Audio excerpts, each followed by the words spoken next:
Often what we want this superficial unity where we just say like our differences, look, you're a Nazi and you're a Jew. Like, let's just all get along, right?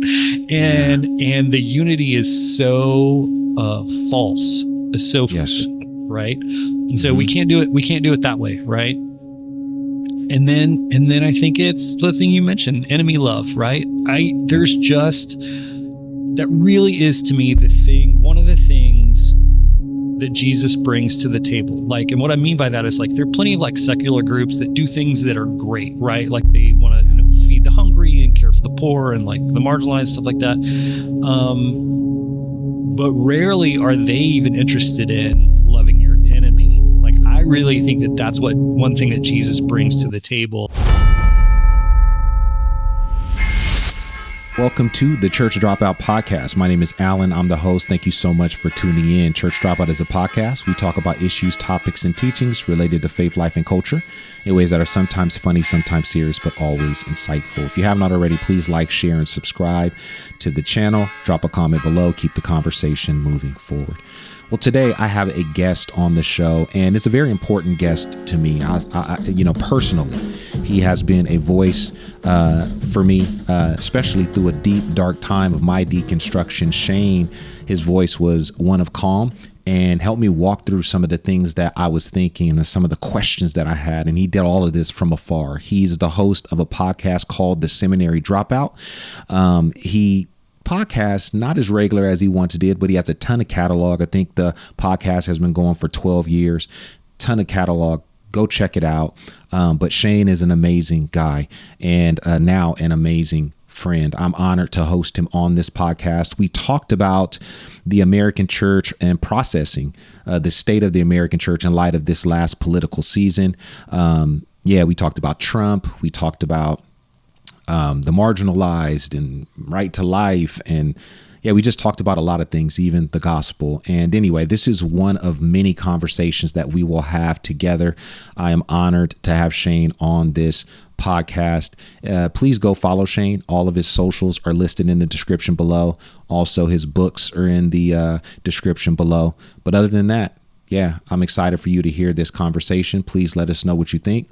Again, like and subscribe. Drop a comment below. Keep the conversation moving forward. Thank you so much. And without further ado, here's Shane. Today, I have a special guest here with me, and I do consider him a special guest. We haven't had a whole lot of opportunity to build, but man, from afar, I've admired him, his work. His name is Shane Blackshear, and we're going to get to know him a little bit. I'm going to give him an opportunity to, introduce himself. But I will say this. I just thought about this.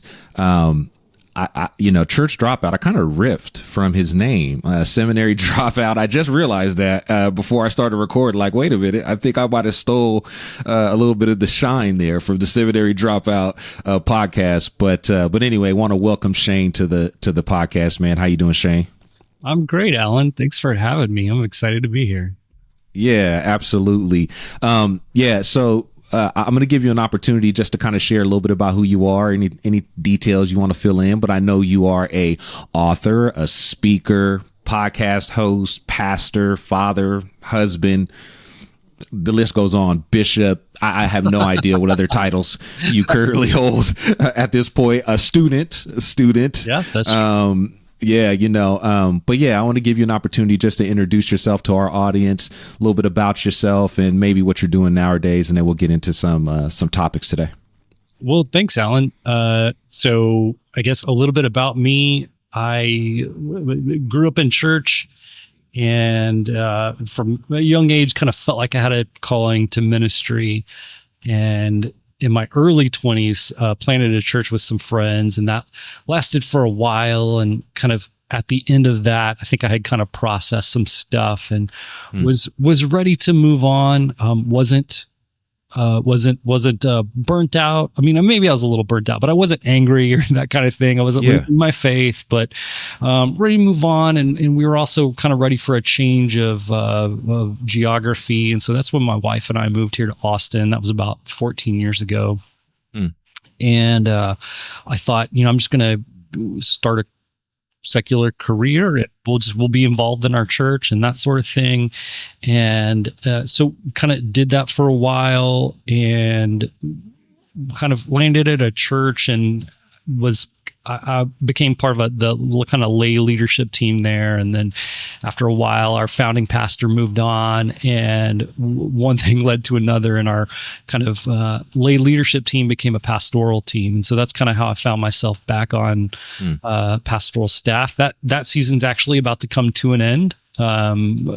Just moving on there, and love the community that we've been a part of. They've been great, but time for a change. And so I would say after we moved here to Austin and I was out of ministry, I kind of started missing some things about it. And long story, one thing led to another. That's how I started the podcast. Really thought it'd be cool to be able to talk to authors and musicians and people like that, but about the gospel, about Christ and the church and all that kind of stuff. And that was 14 years ago. So that was like podcasting was a little bit different of a beast back then. Right. So I technically still have that going. I've released one episode this calendar year. So not really on top of that these days, but that's a beautiful thing about podcasting is you can absolutely pick it up and put it down when it's there for you when you're ready. But anyway, so yeah, here in Austin, Texas with my wife, Kate. She's a chaplain in a hospital. We've got 2 great kids who are in school. And so really excited to be here. I think we should have like a dropout empire, we could trademark that word and we could go with it, man. I'm down with it, man. I'm down with a whole network, man. I am down with it. Yeah, you jumped in because man, I'm a podcast geek. I mean, really, honestly, that's all I kind of listen to be honest with you, is just podcasts. I even got my wife into it. Before, she used to just hate it. We get in the car, I turn on the podcast, she's like, oh, not again. Now she's referring stuff to me. But yeah, you were really early on that whole podcast, feel, and man, it's changed so much. You know what I mean? Just in terms of the outlets, traditional podcasting versus now, you got YouTube, you got all sorts of other spaces, Spotify. So it's changed a lot. But yeah, you were a pioneer, man. You were one of the first podcasts, man, that I subscribed to. And I just want to tell you, man, really appreciate the work that you guys did, that you did with that particular podcast. It was really impactful for me, especially just kind of thinking through the gospel, in some new ways, and re-understanding the gospel from more of a biblical approach and just kind of thinking through some things, in a different way. And so, man, appreciate the work that you did there, man. Hopefully that will continue to go forward. Even if it's one podcast every few months, dropping something, man, I think would be valuable to us. Or perhaps, like I said, if we continue to keep this going, man, who knows what this will turn into. Sky's the limit. Exactly, man. I'm setting you up, man. I'm trying to get you to agree to something, on camera. You wouldn't have to twist my arm too much. But hey, man, so I reached out to you. Actually, I think it was prior to the elections, and I wanted to get you on to discuss just the state of the American church, right? That's a big question. I think it's a very relevant question. There's a lot going on with the church today, especially with the American church, and wanted to get your insights on that. And then, in hooking up and trying to get together, it didn't happen until now, after the elections have taken place, and both of us are kind of online. I don't have much of a presence. I don't say too much online, but I do scroll and listen and hear and process. And I was like, man, listening to some of the things that you've even dropped online and different things of that sort, I was like, hey, it'd be good to talk about the state of the church, but let's also process the election in conjunction with the state of the church today. I think there's a lot there, and I wanted to hear your insights and your opinions on that, and just dialogue about that. As an opener, I'll just say this, that, the church is in a very unique position. I think we can both agree that today the church finds itself kind of in a interesting spot, right? Like where we're battling with what influence looks like, all kind of conversations about how to apply the gospel, what the gospel is. There's a lot of conversations that are happening theologically, but I think also practically in terms of how we actually live this out. And I think the elections for me, politics always does, but I think this year was a bit different, where there was something different about this year to me. It just felt different. The aura around politics, around the election, just felt a bit different, almost for me more of a spiritual darkness, if I could be completely honest. And so let's just start there, man. How have you processed the election, I guess even leading up to it, and maybe even now after the election? What are your general thoughts on how have you processed elections in relation to the Christian faith today? Well, I mean, look, Alan, you created a safe space here, so I'll just be Absolutely. unfiltered. Please, and, please. Anybody gets angry, this is on me. It's not on Alan. All right. Anybody listening? But, look, we're a little over a week on the other side of the election.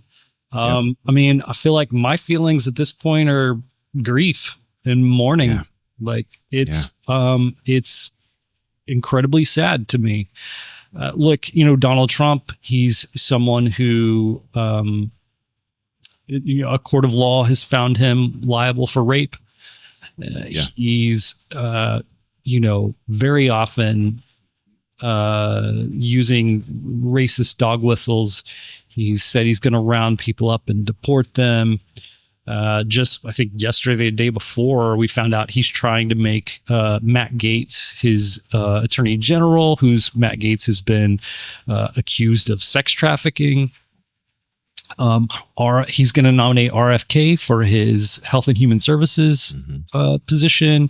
RFK is consistently undermined science and vaccines and all kinds of stuff. So look, he's done and said racist things and had people around him who do that, sexist things, said terrible things about women.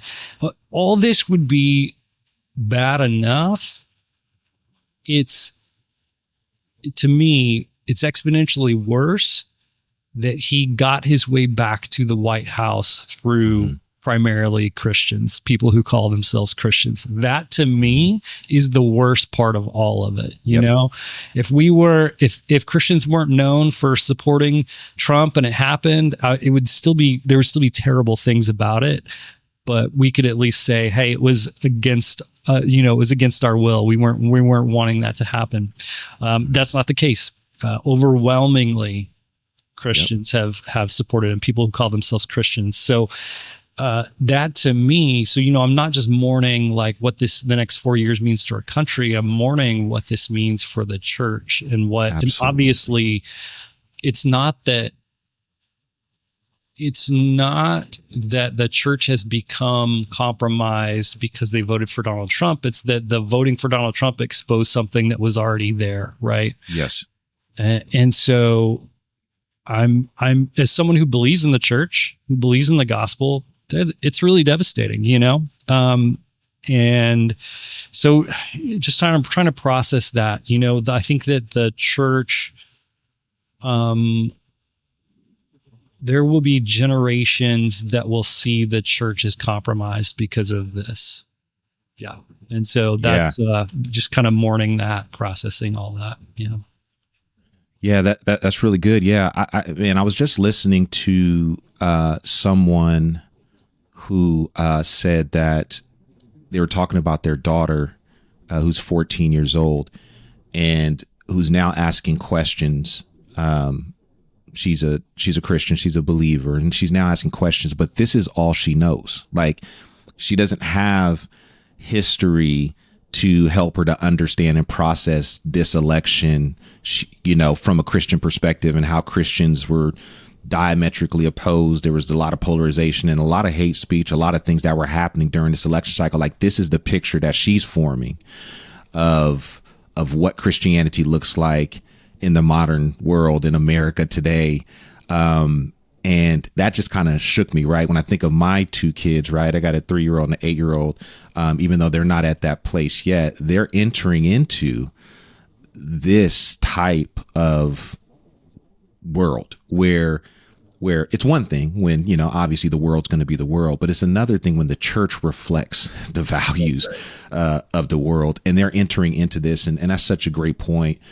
You know, as far as grieving, you know, is concerned, you know, you mentioned that, yeah, you're just kind of grieving the American church, or what, you know, how the church respond to this. Let's just talk about some specifics. Like, what were some of the things to you that stood out the most, but, you know, besides the fact that, or maybe even expounding on the fact that an overwhelming majority of Christians, or those who call themselves Christians, were the reason why he got into office.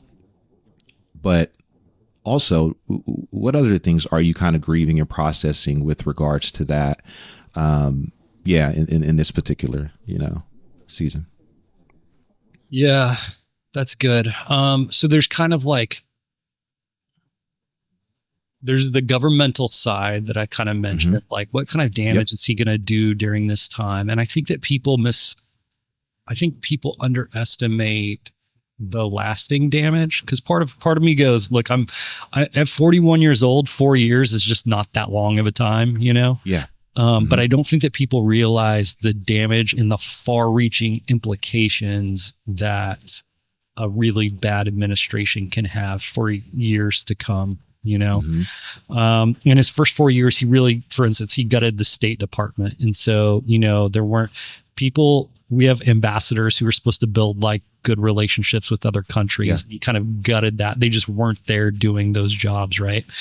And so when people could be building relationships, building goodwill in other places, that's not happening. And that's hard to just pick up in 4 years. And also during that time, there's people who would be starting their careers, learning so that when their time comes, they could fill those positions. Well, they're not there getting that experience anymore. Right. So, you talk about like health and human services if we gut our science looking into vaccines, what's going to happen when the next pandemic rolls around? Look, I'll say this, one good thing that the Trump administration did in the first 4 years was the warp speed on the vaccine. That it seems to me like they're going to completely just walk that kind of stuff back because you've hired an anti-vaxxer for their direction. Right. So I think there's going to be far-reaching things.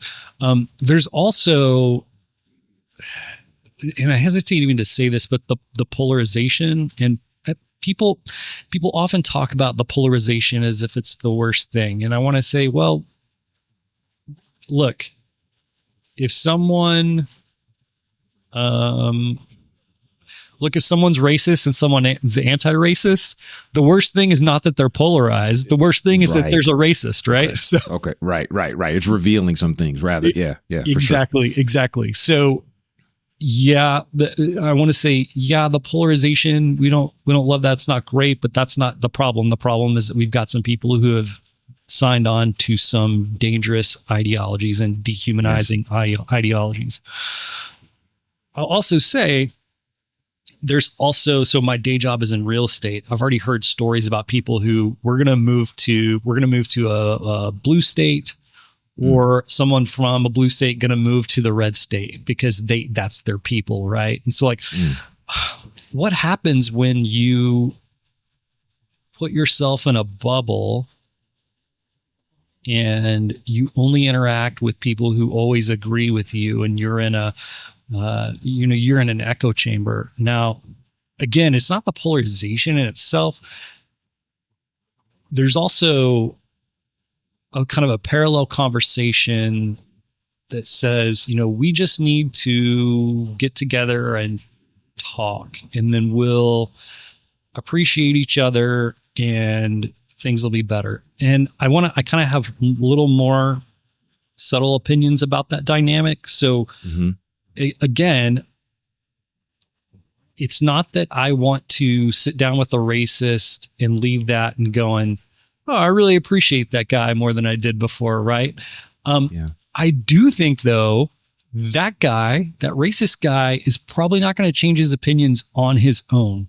Yeah. He's going to need someone to intervene in his life and say, hey, I love you, but you have fallen prey to something that is ugly and dangerous, right? And so, what happens when we segregate ourselves further, where we never really rub shoulders with people who disagree with us, right? And you can even see that online, where, and I'm doing this too, like people, more progressive folks are leaving Twitter because Elon Musk owns it, and they're going to Threads and Blue Sky and all that. And then, so what happens when Twitter becomes a very much more, a much more conservative place, and there's no moderation, right? Like there's no, that's the whole thing, is like, it's free speech run amok. It's extremism, under the guise of free speech, right? So that kind of worries me when we do that kind of thing. And there's been saber rattling about a civil war. I hope that that's overblown, right? Mm-hmm. I hope that that's crazy talk, but that these things start somewhere, right? So look, for all the mess in our country, I don't have to worry about a militia walking down my street today. That's not something I have to worry about. And God forbid that changes. So there's that kind of thing. And then, like I said, just about the church, about the world that my kids are going to grow up in, being Christians, and what other people will hear when they say that they are Christians. Like that's incredibly sad to me. And I don't know about you, Alan, but like, it makes me, knowing how many people there, when they say that they're Christian, it means something not just a little bit different than what I mean, like almost polar opposite of what I mean, right? Like that kind of makes me feel alone a little bit. Like how, I've got plenty of friends who are non-believers, who our politics are kind of the same. And I've got a lot of Christian friends that our politics are completely different. And you're just like, man, I feel very alone. And especially that it's not that, for me, it's not that, I've got my religion and then I've got my politics and they're two separate things. It's the thing I believe about Jesus has a direct relationship with loving my neighbor as myself, and what that looks like in public, right? Yeah. Man, that's a great point. Let's explore that a little bit, because I know you said it a few times on here too. You're just like, people who, so-called or claim to be Christian. I'm not even sure what that really means anymore. In America. If I could be honest with you, to me, I feel like the term Christian has been very much so Americanized. It almost has a set of ideas that are attached to it that really, to me, are not biblical ideas. They're really more of our nationalistic values. And I know that might seem, extreme, but I think this to me was one of the main points of this election, in terms of like, one of the things that really came out was like, we both say we're Christians, but yet we are drastically far apart on things that we should fundamentally be thinking alike on. Like you just brought up one, right? Just what does it mean to love your neighbor? And even taking that a step further, where the scripture commands us to even love our enemies, right? So not only are we supposed to love our neighbor, we're supposed to love those we don't even get along with, right? Our enemies. Right. And it's almost been redefined, and reestablished. So I don't even really know what it means to be Christian. So when you say so-called Christians, and I think you use a different term, that's what I'm saying. When you say people who claim to be Christian, I think is how you put it. Expound on that a little bit. Like what do you mean by that? Well, I guess I would say they call themselves Christians. A lot of them will be found in church pews on Sundays, but I don't see how much of their life relates to following this, like, poor Jewish carpenter, that like the nature of Christ was this self-giving love that died on the cross, non-violently, and loved his enemies, like you mentioned, said, Father, forgive them, for they know not what they do. How do we turn that into nationalism? Willing more, surveys have shown more people are willing to participate in political violence. Yeah. I just don't get it. The care that Jesus shows to the marginalized, to the poor, and we're willing to deport undocumented people, which, by the way, we all benefit from them being there, Right. Let's see how this goes when, the cost of everything goes up because we've deported people who are serving us, right? In doing these jobs. One of the things that I was really scandalized by in the first Trump administration was the family separation, where they would actually separate the kids from their families. And I just thought that was so horrific and should have been like such a wake up call of, oh my gosh, this is like, we have crossed the line here. And, for a lot of Christians, all they could say was, well, they shouldn't have broken the law then. And I think we really underestimate the risk that people took to get here, and how terrible it must have been for them to take those risks to get there. Right. Mm-hmm. It's not like, I'm middle class, but I want to be rich. So let's walk by foot, hundreds of miles to get to the US and sneak in, like these are a lot of people who are trying to escape abject poverty and, just put food on the table for their family and kids. And, for us to the richest country in the world. And look, I get it. I like, money gets tight for me too. But when we think that scapegoating, poor folks is the answer, I just find that contrary to everything that Christ was about, and also just not factually true, right? Like, absolutely, they're not the reason that money's tight for you, right? Immigrants are not the reason we have inflation and stuff like that. Yeah, it's interesting. Like, so much of our political rhetoric has changed, even in terms of America and how we thought of America being beautiful.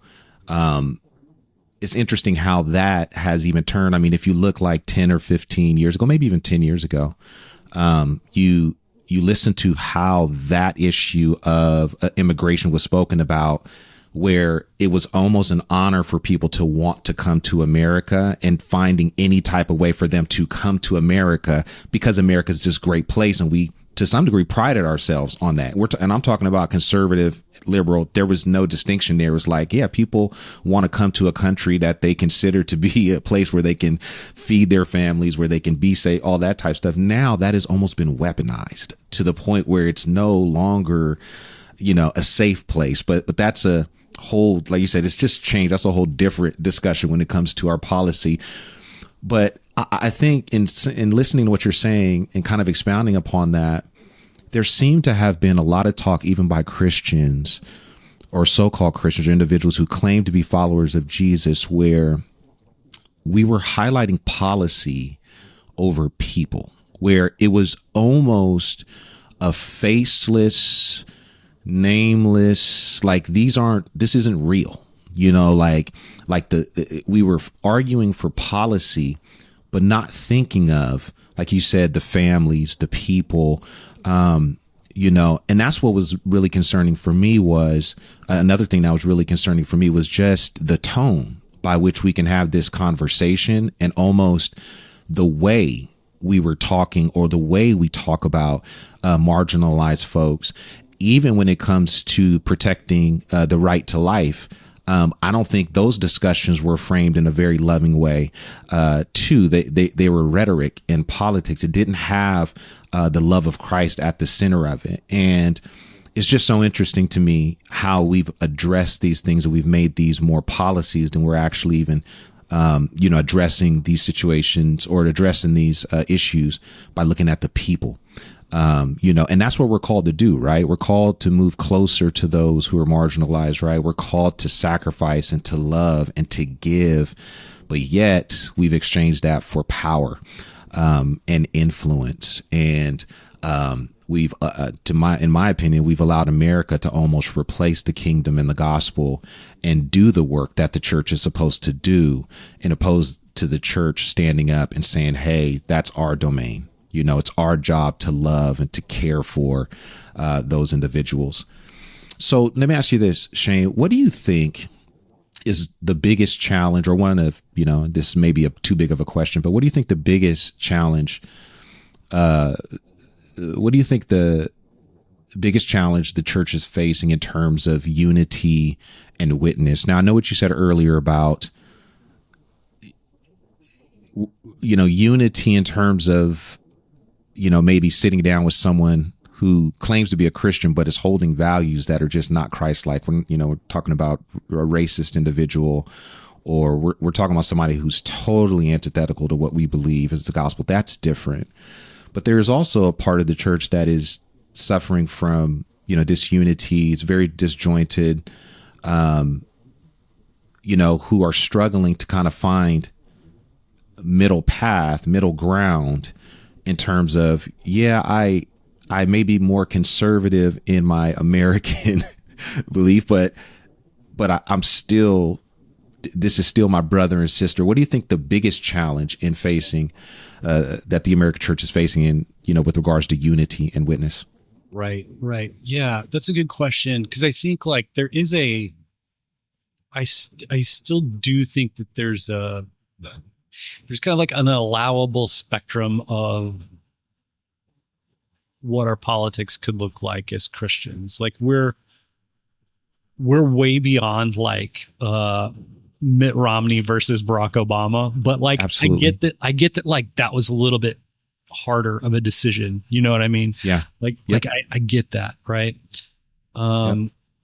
I think we've got some people for whom, I guess I would call it idolatry, Alan. Yes. I know Russell Moore has come out and said this a few times. Russell Moore, he works for Christianity Today, wears a few hats, but he's had several pastors come to him after they've preached the Sermon on the Mount, and they've got pushback from their people because they're accusing them of preaching socialism. And they're just reading the scripture, not even the scripture, of Jesus, right? Jesus' own words. And they're getting pushback. And so what has happened in our discipleship that people, it shows me two things. That one, people have decided that right and wrong is going to be defined by, instead of Jesus, a certain politic, right? This, I've decided that, never mind that not even sure what socialism is, but anything that smacks of it is wrong. Even if it comes from Jesus. I'm no longer going to let Jesus define what's right and wrong for me, what's good, right? And so then, we've completely lost the plot then, right?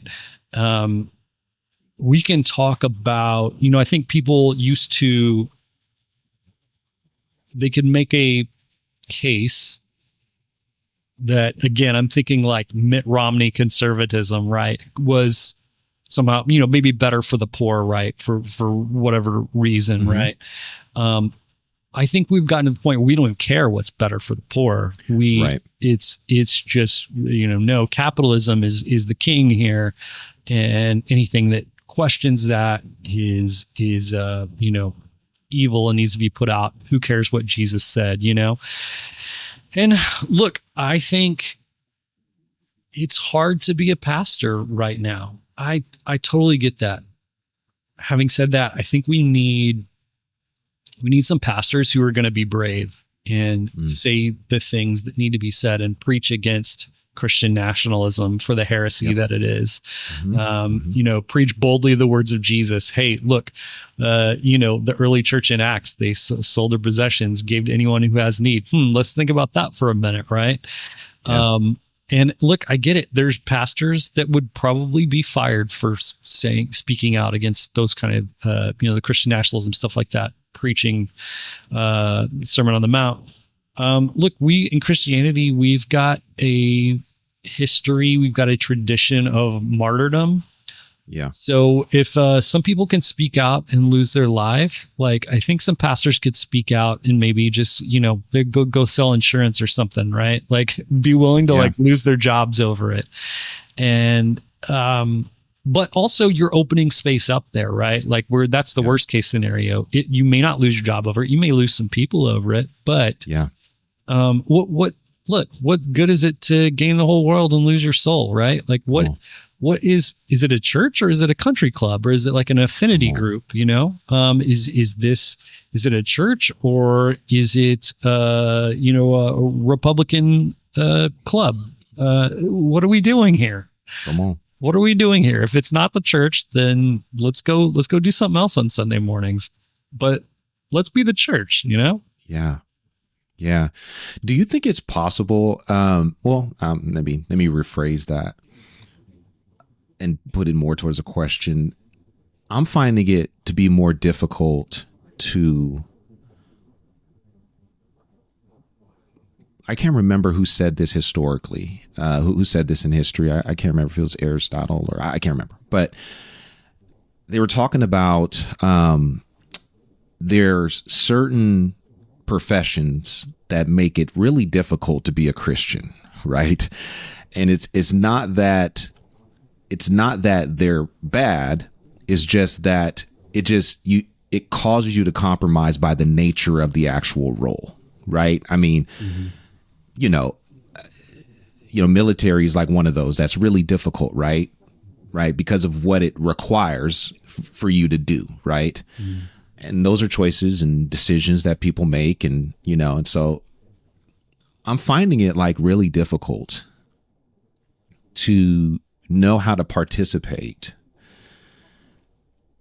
in civil government today as a Christian, right? So earlier when I was saying like it feels like spiritual darkness, like, man, Shane, like I'm like, it felt like a compromise to actually vote, I felt like it was so. And I'm not just talking about the people. I'm just talking about what the actual process caused, especially when it comes to the body of Christ, how it reflected on the church to be a part of this. And I know, like you mentioned, the history where, when, Mitt Romney and Obama, like it was different. Should Christians think differently about how we engage civil government today? Is this now a time where Christians got to rethink our positioning, where at one time it was advantageous, maybe to the gospel, maybe to the kingdom, to pursue those avenues because it wasn't as much polarization in terms of or it wasn't as much compromise as it is now, where we're actually choosing between people who may not reflect any value. It may be harder to determine. How do Christians, or how should we, in your opinion, how should we navigate this? How should we engage it? Let's that's a big question. So. Well, I mean, look, do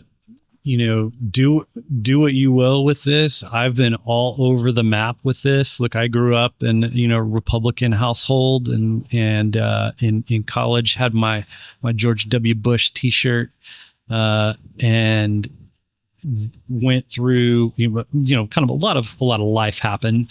And to the point where, in 2016, you can find episodes of my podcast where I was advocating not voting at all. Yeah.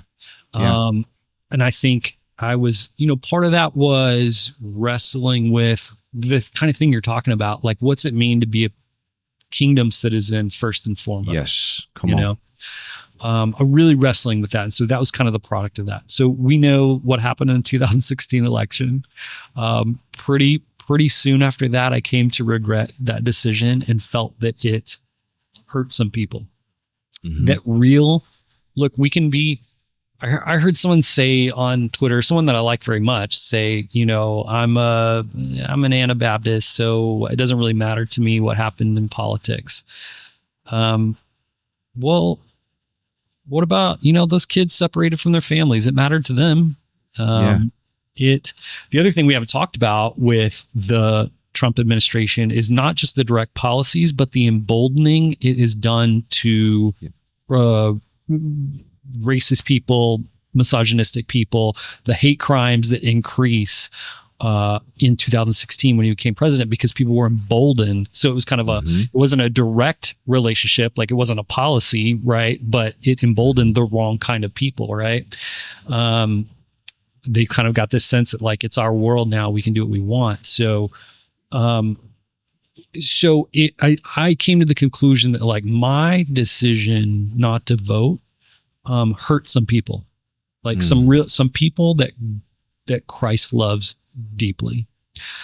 Now I'm David Fitch, one of my seminary professors. He likes to say, and I agree. I think this is a good way to put it, that politics can only be preservatory, not redemptive. And I think that that's really a helpful category. It's good. Because it's not like I thought God's kingdom was going to come when Kamala Harris got elected. Yeah. I am wide-eyed, and there were some things that I didn't agree with their with their platform, right? Come on. It's not that I think these are God's people. It's what is going to cause the most human damage, and then I'll vote against that, right? Yeah. So, and that's kind of freed me to be a little more practical, because I can say, look, I don't have to agree with everything that Kamala Harris says or the Democrats or whoever, right? I don't have to agree with everything. I just think that the least amount of damage is going to be caused by this person. So and then I'm free to say, cool, I'm going to, we're going to discern that that's what that is, right? We're going to pray about it, that this is a person that's going to preserve the most good or cause the least amount of harm, and we'll vote for them. We know it's not going to be redemptive, right? It's not going to bring Christ's kingdom. That's a church's job. But real lives are going to be impacted by this decision. So that's kind of where I am with with that thing of like, my faith in the politics in how I vote and that sort of thing. And even when, so I think, when Joe Biden got elected, or if Kamala Harris had got elected, it would still have been the Christian's role to hold them accountable, call them out, right? Yeah.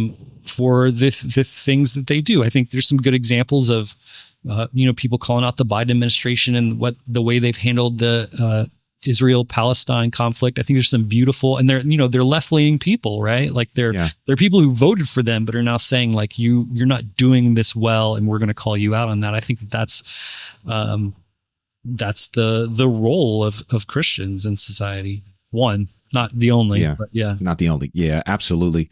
No, yeah. Thank you for sharing that too, man. Thank you for being, open and honest there. Like, cause I was there too, like feeling like voting honestly, it was difficult for me, like to really think through this. Like and part of that was I was just anticipating from all the conversations, from the rhetoric. It was just like, whoa. Right. But I think that's a great perspective there, right? That we, could be damaging to individuals who actually need the help and actually need the support and the services. I think that's a great perspective. Why do you think it's so difficult though?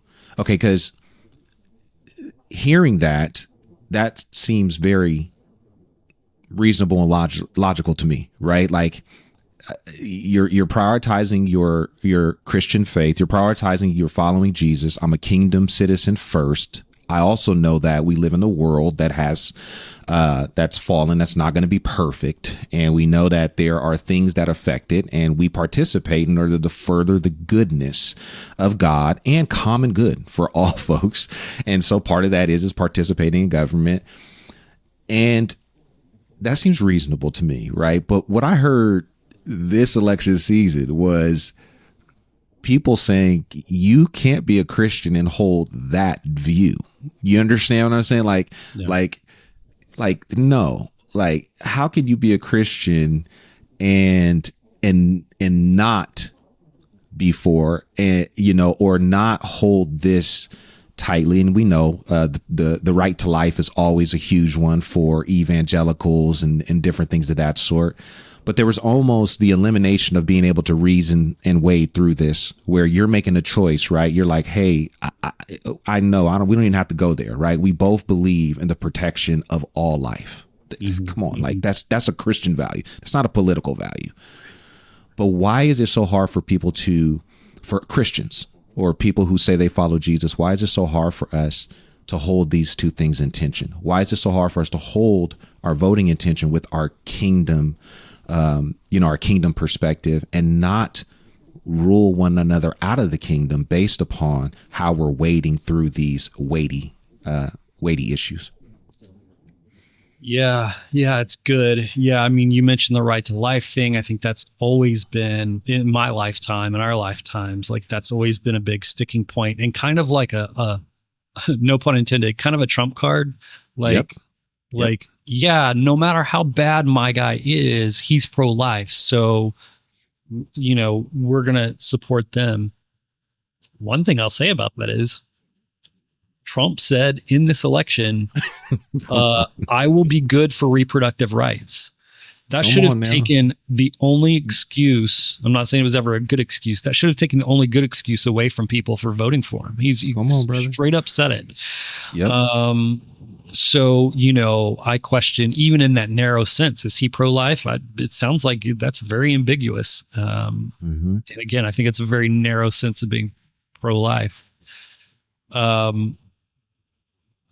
Yeah, I think that, you know, why did we get so adamant about, you can't be a Christian and vote, you know, really what it is, can you vote Democrat, basically? Democrat, right? Come on. Yeah. Look, I grew up in that culture, so I guess I understand it. Like, there's a certain type of logic there, to be completely fair. I don't think it's good logic. I don't think it holds up, right? And I think, but, you know, you follow that thread of logic of, well, it's not the government's job to take care of poor people or whatever. That's the church's job, right? And like, you can you can make that argument, do a lot of heavy lifting for you if you want. And I think my reply to that is, well, yeah, but the government, a lot of those policies are designed to set up a game where it makes it harder for poor people, for marginalized people. And so do we want a game? Do we want rules of this game to hurt people that are already down, you know? Yes. Or do we want to give them opportunities? Like, I mean, even like the immigration thing, we talk about that. I think that the people, you hear people, I like immigrants, but they need to do it the right way. They need to come the legal way. They have no idea how incredibly difficult it is to legally immigrate to the United States. Incredibly difficult. And it's difficult, and you have to be lucky, right? Like, you know, there's like lottery systems and stuff. You've got to be incredibly lucky and persistent, and it's incredibly difficult. So do we want the rules to be set up where it makes it harder for people who are marginalized to help themselves or you know, to do better, right? Like, and so, you know, that's kind of the way that my thinking is kind of changed over the years. Like, it's the church's job. There's nothing in the Bible that says the government can't help, right? Like, yes, and a part of the way I approach it is like, look, I pay my taxes. What do I want to vote for my taxes to go to? Do I want to vote for my taxes to go to more war and violence, or would I rather have my tax dollars go to help those in need? Hungry children and free lunches in the cafeteria at schools to my kids' classmates. Like, as a Christian, where do I want my money to go? Yeah. So kind of reframing those kind of things have helped me personally. And I also, I don't think that sitting down and talking about it is the answer to everything. But I think that if I approach someone and my starting point is, you're a selfish human being for wanting this, I think that's going to be a non-starter for most people. Right. And a lot of people have the attitude of like, well, they just need to do better. And they're not. And I think we're seeing the consequences of that.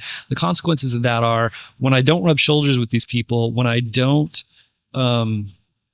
have conversations, guess what? They still exist in the world. They go about voting and making choices that hurt us all. And look, I get like, I'm a white dude. So really? I get, we're on a podcast. I don't know if my voice sounds that white, but no, what I'm getting at is like, I understand that there are some people who have been on the traumatizing end of white people for so long that they really can't sit down and have a conversation. So I want to give all the grace for that. Like, I totally get that, but it makes it more incumbent on people like me to have those conversations on their behalf. Right. And also, look, most people of color aren't going to Thanksgiving dinner with racist people, right? Like, absolutely. It's our aunts and uncles that we're sitting down at Thanksgiving with that we need to be having these conversations with, Yeah. That's a great point. For me, man, I think it really boils down to, and I'm not a gospel reductionist. Like, we went through that whole, gospel centered movement and stuff like that. That's probably a whole different podcast, but I'm not like, kind of boiling everything down to it. But I think there needs to be kind of a reorient. I really believe that we have changed the gospel message and that we've forgotten the kingdom. Like, I don't even hear any Christians today really addressing the kingdom, even though that's what Jesus preached a lot about, right? He talked a lot about the kingdom, and this is what the kingdom looks like. You mentioned Matthew 5-7, what we call the Sermon on the Mount. I mean, he is letting you know, like, this is what the kingdom is. This is what the kingdom looks like. This is how my kingdom, when he says that my kingdom is not of this world, he's saying it's not like this world at all. It's much different. I feel like we have changed the gospel, right, to mean something different. And I feel like there needs to be a fundamental shift for the church back to the essence of what the gospel is, what the kingdom is, and then asking the question of how we should approach and address politics. And like you say, I think we've gotten in the habit of preaching more politics than actually preaching the faith, right? Where to the point where people, like you said earlier, which is crazy to me, that people would call the Sermon on the Mount socialism. That should tell us right there that the gospel has been overtaken by other ideas, and we need to kind of recenter ourselves back on what true biblical faith is. And I've said this before, American Christianity, the more I look at this, American Christianity is not biblical Christianity. And I'm talking about the general idea of American Christianity. It's not biblical. It's just turned everything upside down. It's taken peace and now it's about power, right? It's taken impact and now it's about influence. It's kind of changed the way we think about it. So listening to what you're saying, I think is absolutely, correct. There was one number that I seen, or one percentage that I looked at with regards to this election, and I want to get your thoughts on it. So 81% of white evangelical Protestants voted for Trump, and 86% of black evangelical Protestants voted for Harris. There's a lot there. It's almost identical, right? Even though the numbers are probably different. There were probably more white evangelicals that voted per se, but that's pretty astonishing. 81% of white evangelicals voted for Trump. 86% of black evangelicals voted for Harris. What are your thoughts on that? Like, what does that tell you about where the church is? Just what are your general thoughts on that? Well, and if you want to, did I set you up? Break it down. If you want to break it down any further, I mean, it was like black women voted for Harris, like 95. I mean, it was like, almost right. Total, right? So one thing, which is another conversation, women and how that's another dynamic. I didn't mean to interrupt you, but that's a whole nother dynamic too, with patriarchy and different things of that sort. So there's a ton of that in there. So yeah, go ahead. Yeah. So one thing I take away from that is trust black women. Yeah. But I think that what, the trend you're pointing out is like the perspective of people who have historically been marginalized. What do they see that us privileged people don't see? My friend Drew Hart, he's written a few books, and he coined this term counterintuitive solidarity. And it's this idea that marginalized folks can see things that us privileged people can't see. And even when it doesn't quite make sense, we should have solidarity with them. That's where the counterintuitive part comes in. So counterintuitive solidarity. And then he says, that it's not counterintuitive forever. Eventually, like, you kind of get it, right? And then it's just regular solidarity, right? And so I wish that more white folks, since we're Christians in that conversation, specifically white Christians, would have a little more curiosity about what is it that the black church is seeing that we're not seeing. And, Esau McCaulley, he wrote a book called Reading While Black. And yep. basically how, like, we don't have to imagine like some group of Christians having this like prophetic witness and warning the United States about going down dark paths. Like, it exists in the black church. The black church has been doing this for a long time, Yes. It really, a pet peeve of mine when people talk about like, the church was complicit in slavery and segregation. And I want to say, no, I think you said church. I think you mean white church. Because come on, the black church was faithful. They have had a prophetic witness when the white church has not.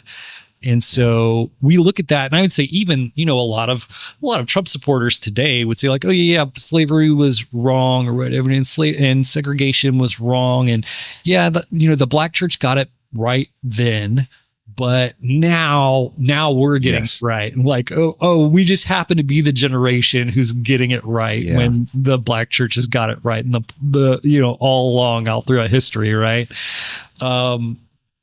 So yeah. And look, the other thing that points out is just how segregated our churches are, right? Like we've got black churches and white churches, and, white Christians think they've got, a couple of people of color in their church, and they're a diverse church, right? Even though it's like 95% white or whatever, right? So that's a whole, again, you talk about a whole other podcast. That's a whole other podcast. But it points out that problem, because like we're not, white folks aren't being very curious about this. Yeah, that's a great point. You're right. That is a whole different podcast. When I was planting, when I planted a church, Well, I was a pastor in some white churches, and I mean that like because they were predominantly like me and my wife were the only people of color in those particular churches. But I think I think this number represents we're not as far ahead as we think we are. Like we're not as far past, the civil rights, move. Like we're not very far off from that. I'm talking about the church. I'm not talking about the world. I'm talking about the body of Christ in terms of being one body. I think this shows like, man, we're not as far as we think we are. I think the other part is kind of like what you mentioned too. I think some of the conversations that I've been witnessing online that I had when I was planting a church with other, whether they were Hispanic or just people of color when they were planting, was there's this feeling, I think, amongst Black folks that you're kind of just, listen, I don't want to sit at the table anymore. Like, I'd rather just create my own table, right? Because, the whole multicultural movement really was assimilation. It wasn't, it wasn't, there was no power that was given. It was assimilation. So I leave the Black church, I go into the white church, right? But then I'm capped. I can't do church or think or preach or talk the way I would normally talk because I got to assimilate into this whole white culture of church. But I think what we're also seeing, and that's why I said I think this year wasn't necessarily about, I think that number tells me, it maybe confirms a little bit that it wasn't so much about policy. I think it was about the problems that still exist in the church today, that we're still deeply segregated, not just physically, but I think idealistically. I think we have yet to find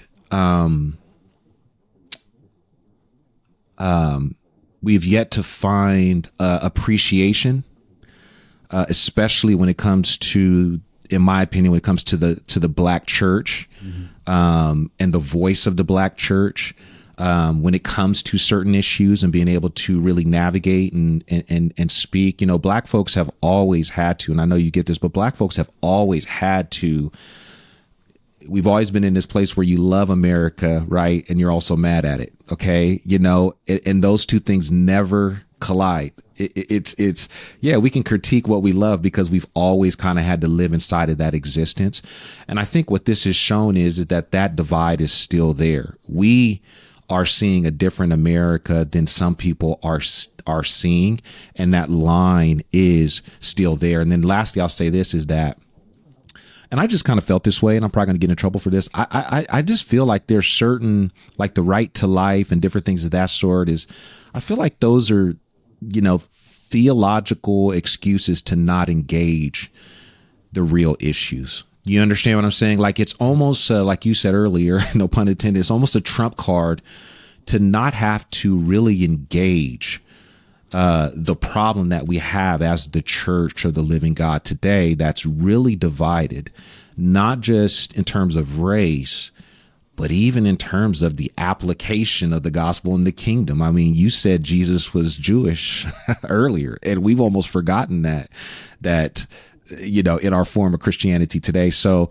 yeah, I think that, that percentage, seeing that just kind of opens up, plenty of conversation on like, okay, we're not as far as we think we are, but we really need to really have some real conversations here about what's really happening with the church, not just, idealistically when it comes to politics, but theologically and personally. How do we live out this gospel? How do we, engage one another? And the power dynamic. I just feel like that to me was demonstrated throughout this political process, from the rhetoric, the voices, the preaching. It was overwhelming to me. And so I don't know if you have any thoughts on that, but yeah, I mean, you said it well. I think there's a lot there. So much of Trump's appeal to people was some kind of vision of 1950s, 1960s America that probably didn't exist. No. But hey, ask people of color if they want to go back to the 1950s or 1960s, right? Like they know the mirage that is the idea of the US being some kind of utopia that we want to go back to, that we want to make great again, right? So like they see through that in ways that a lot of white people don't. And then you mentioned just kind of like a theological crisis, and I think there's something. Our discipleship has been malformed when we look at Trump and we see either, that's what the kingdom looks like that's what that's Christ's guy, right? Like that's God's man, right? Like our discipleship has been malformed if we say that, or even if we say, because I really think that Trump was elected on the back of like people who thought they were thinking practically. Even if we say, what I mean by that is, even if we say, I don't like the way he talks. I don't like the sexism. But milk's expensive. So I agree. I agree 100%. So it's not a deal breaker for me that he's all those things, right? So that also exposes something about, if you're a Christian saying that, like that something's been malformed in your discipleship that we need to address. And Alan, I wish I was a little more optimistic about it. I think that look, Christ will endure. The gospel will endure, right? Absolutely. We're resurrection people. But as far as like a mass turning from a mass repentance, I don't know that that's going to happen, Yeah. This is going to happen in small gatherings amongst people who will not have huge platforms. Come on. But you know what? The church has been there before. Yes.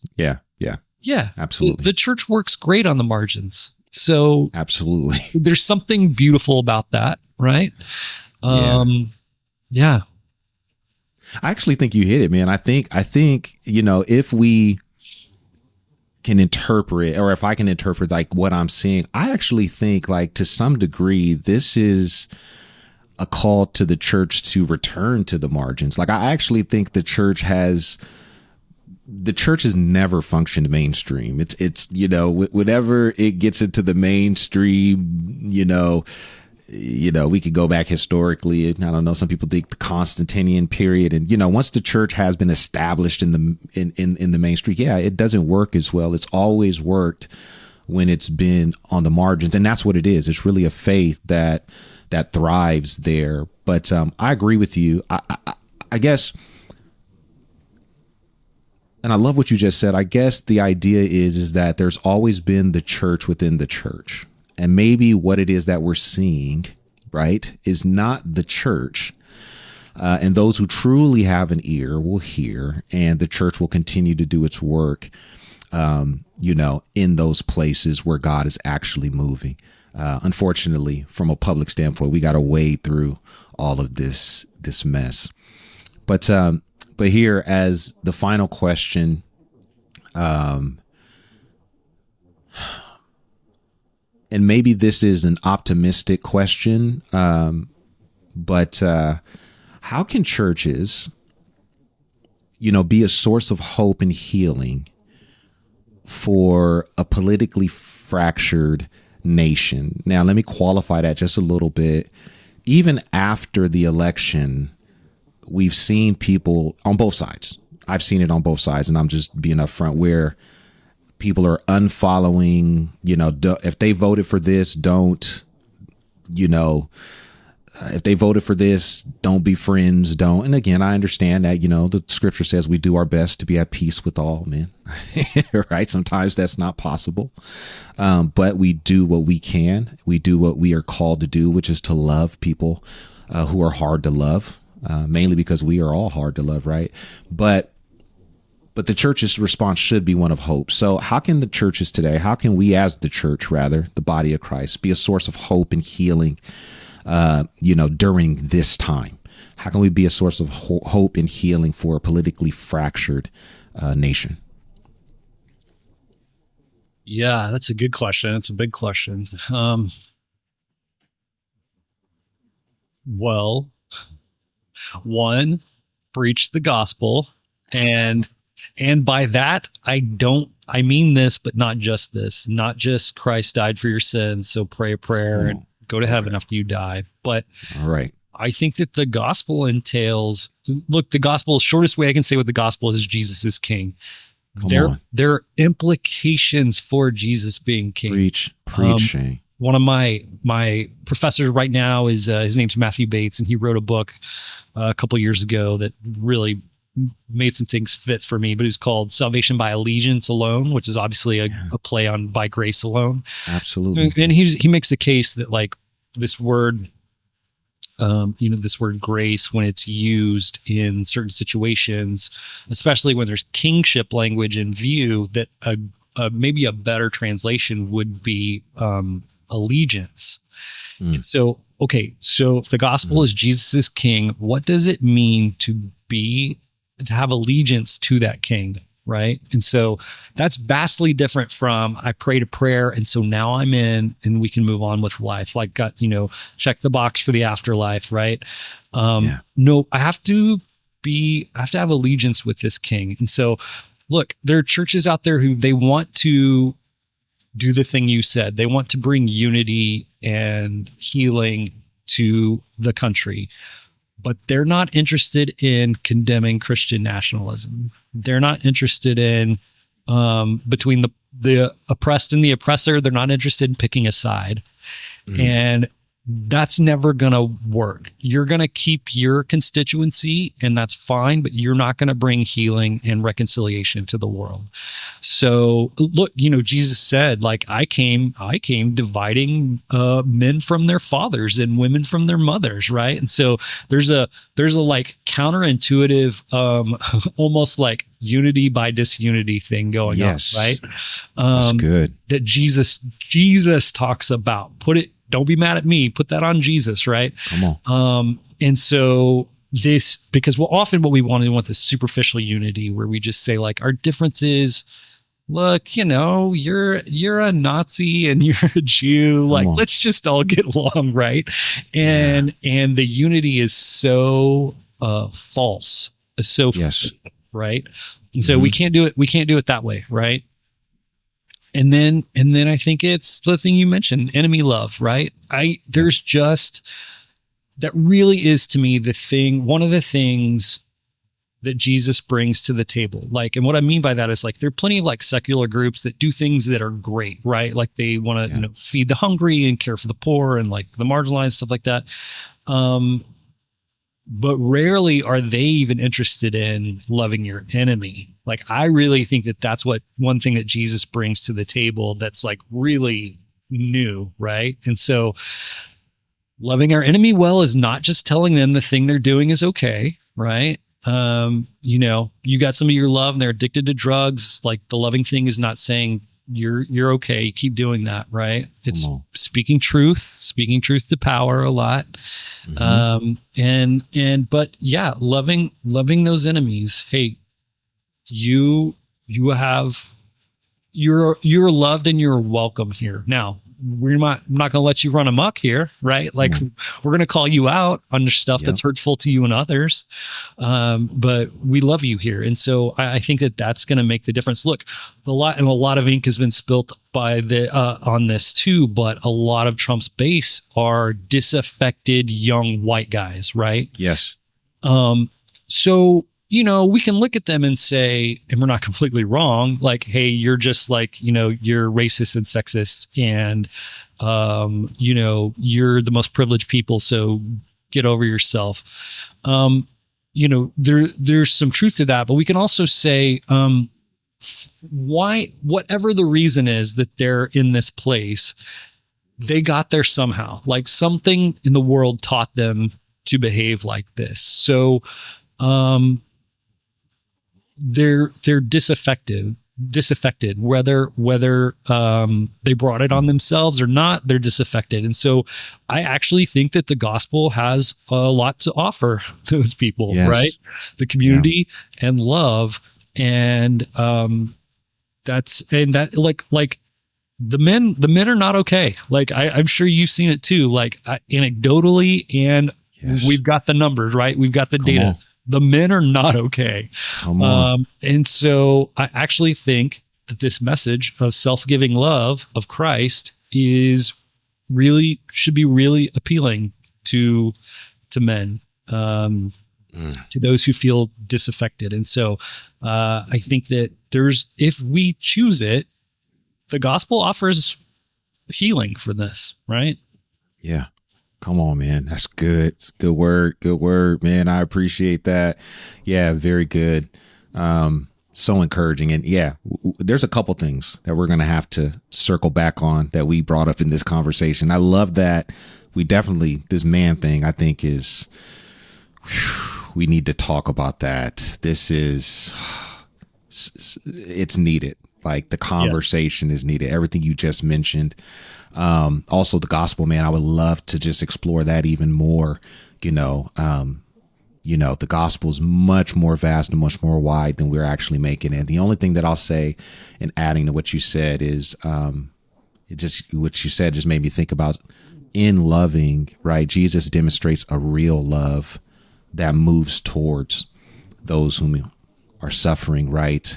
Jesus becomes like those he's saving, right? He enters into the suffering, right? And saves us, by becoming one of us. And I think that's, again, one of the things that you said it earlier, we just have failed to incarnationally like lean into the suffering that's existing, whether it's our brothers and sisters or just those who are marginalized, that people are actually making real life decisions on food and shelter and clothing, right to life. Like these are real things. And I guess I said that was the last thing, but the other thing is that our work is so much greater than what we do in the booth. Voting is not a kingdom right. We could do much more work in our own lives as a community that falls outside of that. And so much has been said, man. I appreciate you so much, man, for coming on.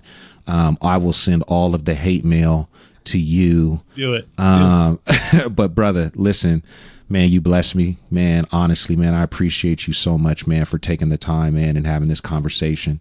Can you tell the people where they can get a hold of you? Also, mention your books too, brother. I just want, people to go out there and support you in any way that they can. But tell us a little bit about your books and where we can find you. That's generous, Alan. Thank you. I'm pretty much on all the socials. In fact, just today I joined Blue Sky because a lot of people are doing that. So basically on, Twitter, Threads, Blue Sky, my handle is that Shane B. Got it. I'll put it on the screen too. Yeah. If you just look at my name on Facebook, I've got a page there for kind of me and my podcast there as well. You mentioned it. My podcast is Seminary Dropout. And like I said, I'm not very consistent these days, but I've got enough of a backlog because I've been doing it for so long. If somebody, you can go to seminarydropout.com and, if you read any kind of Christian literature, like I probably interviewed someone that you're into, so people can check that out. Oh, and my book. So this is so cool. I wrote a book with John Perkins. If you don't know who John Perkins is, people need to check him out. Like he's just an amazing man. So I had this great opportunity to write a book with him kind of about his life and the things he was teaching me. It's actually, if you're looking online, there it is, right? There. It's called Go and Do. Do. And it's by myself and John Perkins. So it was a highlight of my life to be able to get to know him. And he's for those who don't know, he's a civil rights leader, was a pastor, had a life-changing experience with Christ and was a civil rights leader and did amazing things. So highlight of my life to be able to get to know him a little bit and write a book with him. So just amazing. Yeah, absolutely. Yeah, John Perkins is, yeah, he's amazing. And so are you, man. Appreciate you, brother. Thank you so much for coming on the Church Dropout podcast, man. Hopefully we can do this again and have some more conversations. Can't wait, man, until, if the Lord allows you to start producing some more stuff online. I think your voice is needed, continually needed. There is a ton of backlog, so go check it out. I guarantee you will be blessed by Seminary Dropout. Very, very, very, very helpful. Great podcast. And that's it. Thank you guys so much for tuning in to the Church Dropout podcast. Please like and subscribe wherever you're listening to this at. Drop a comment below. We'd love to hear what you have to say. Please follow Shane on all of his socials. Go out and get the book Go and Do with John Perkins. And we'd appreciate it. Thank you so much for tuning in. God bless.